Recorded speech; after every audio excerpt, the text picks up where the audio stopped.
Hi, and welcome back to an episode of Carrie Cubed, where I give you 3 tips. That's right, 3 tips on what's happening in social media today. And since it's the end of the year, I thought I'd give you 3 predictions on what's going to happen in 2016.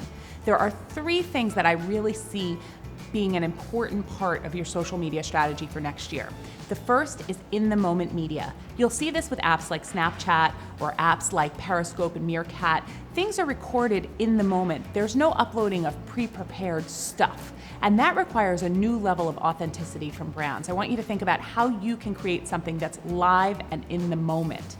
The second piece that I want you to think about is that the apps that you're used to using and the networks that you're used to using, like Facebook, Twitter, Instagram, all of these, are going to look to keep you in there as long as possible.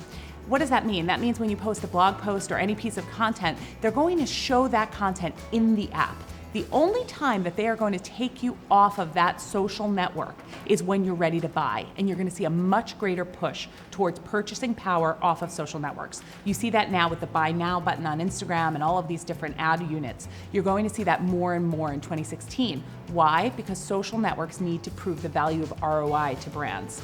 The last piece I want you to think about is messaging apps. Messaging apps have surely taken over the volume that social networks used to have. What you can see if you're looking at a graph, you'll see that messaging networks over time have really taken over. So they've overtaken Facebook. Facebook Messenger has become just as big.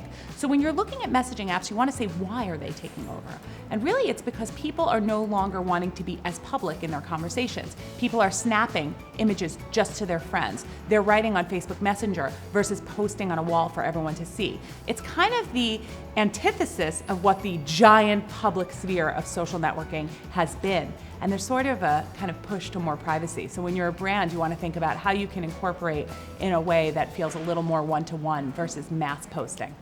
Those are my tips and my predictions, and have a great, great new year.